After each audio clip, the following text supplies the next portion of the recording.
안녕하세요. 평촌 서울나우병원 부피파트를 담당하고 있는 김성찬입니다.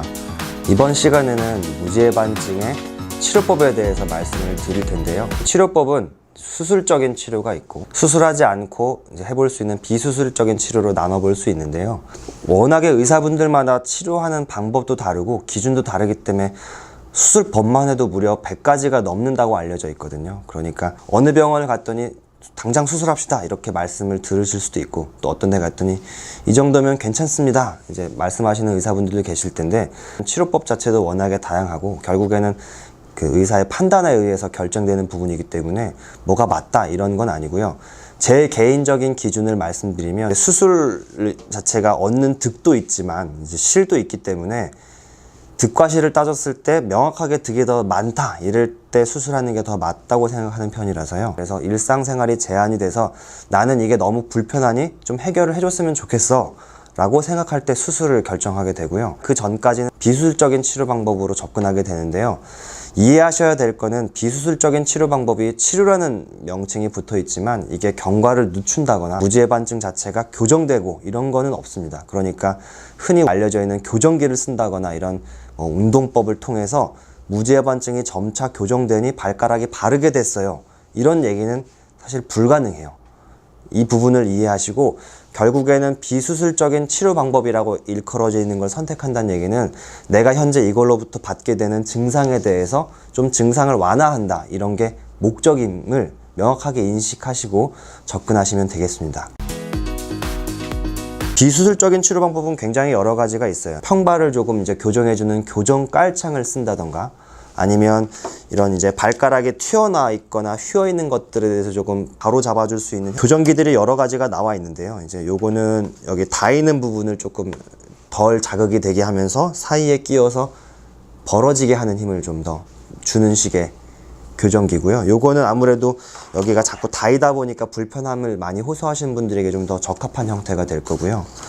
또 이런 형태의 교정기도 있는데요. 이거는 이제 발가락 사이에 끼우게 되는 교정기인데요. 요거는 거의 발가락이 이제 많이 휘어가지고 이렇게 올라타거나 이런 분들에게 좀 끼우는 게 더 용이한데요. 이제 워낙에 제품들도 회사가 많고 또 사람마다 이게 이제 맞다 안 맞다가 다르기 때문에 이거는 어떤 형태의 교정기든 간에 환자분이 끼워보고 아, 나는 이걸 쓰니까 편하네, 그러면 그 교정기를 사용하는 게 맞겠습니다. 수술적 치료 방법은 이 휘어져 있는 발가락을 이제 교정하는 게 목적인 건데요. 교정하기 위해서는 이 첫 번째 발가락 중에서 근위지골과 그 다음에 제1중족골 기준으로 제1중족골이 이런 식으로 내전되어 있는 것과 근위지골, 엄지발가락이 외반되어 있는 거로 나눠봤을 때만 되게 이 제1중족골이 내전된 거를 반드시 교정을 해줘야 되거든요. 그래서 이걸 교정하기 위해서 이런 식으로 깎아주게 되는데, 여기 보시면 이제 이 발가락을 쳐서 내전된 방향으로 맞춘 후에 고정을 뭐 핀이나 나사 뭐 여러 형태로 고정하는 게 수술법이 되겠습니다. 보통 이 제1중족골에 이 부분을 쳐서 내전된 부분을 조금 두 번째 발가락과 평행하게 맞춘 후에 여기 타이트해진 부분을 좀 이제 박리를 해서 여기가 조금 이제 딱딱하게 되어 있지 않게 늘어나게 하는 방향의 수술을 추가하고, 또 만약에 그걸로 이제 충분치 않게 이 엄지발가락의 근위지골 자체도 약간 이런 식으로 틀어져 있다, 그러면 얘도 역시 이제 교정해서 같이 맞춰주게 됩니다. 수술하면 많이 아픈가요? 많이 여쭤보시는데 당연히 아파요. 왜냐하면 이제 우리가 뼈를 깎는 통증이다 뭐 이런 말들이 있잖아요. 그 정도의 통증이 있는 수술이라서 우리야 당연히 뭐 간단하게 하는 수술이에요 말씀드릴 수 있지만, 환자분들 입장에서는 뼈를 치는 수술이다 이렇게 이해하시는 게 더 맞겠습니다. 워낙에 수술법이 다양하다 보니까 수술 이후의 관리도 환자분들 내지는 의사분들에 따라 다 달라질 수 있는데요. 보통은 수술 만약에 하게 되면 아까 말씀드렸다시피 뼈를 치는 수술을 하기 때문에 이 뼈가 붙기 전까지는 이 뼈에 무리가 가서는 안 됩니다. 그래서 어떤 분들은 이제 통깁스를 하기도 하고 어떤 분들은 그냥 이제 정형외과 치료하라고 해서 이 엄지발가락이 이런 식으로 움직이지 않게 하는 신발이 있는데요. 결국의 목적은 수술로 고정해 놓은 이 부위가 고정이 돼서 모션이 많이 가지 않도록 하는 게 중요한 관리법이고요. 대개 한 6주에서 8주 정도 조심해 주시면 되겠고, 물론 이제 뭐 다른 골절을 이제 치료하는 것처럼 발을 디디면 안 돼요. 이런 건 아니에요. 왜냐하면 대개는 우리가 수술한 부위가 이 엄지발가락 쪽의 앞쪽에 해당되기 때문에 뒤꿈치로 걸으셔도 됩니다. 수술 이후에 합병증들을 조금 이해하시는 게 좋은데요.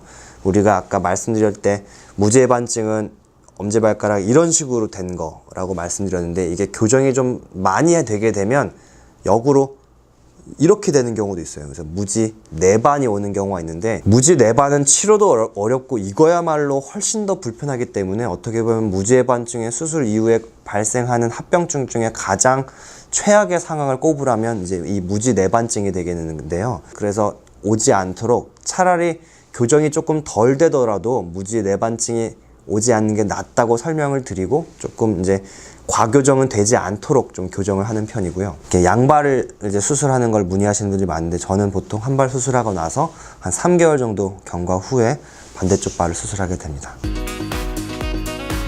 치료 후에 당연히 재발하는 경우도 있는데요. 이제 처음에는 펴놨다가 점점점 무지해반증으로 진행하는 경우도 있을 수 있는데, 대개는 이거는 수술법이 조금 이제 부족했거나, 그러니까 아까 여기가 좀 박리를 좀 해야 된다고 말씀드렸는데, 이 박리가 조금 부족해도 역시 외반이 좀 재발할 수 있고요. 그게 아니면 환자분이 이제 너무 빨리 디뎠거나 이런 것들도 재발 가능성을 높일 수 있는 원인이 되겠습니다.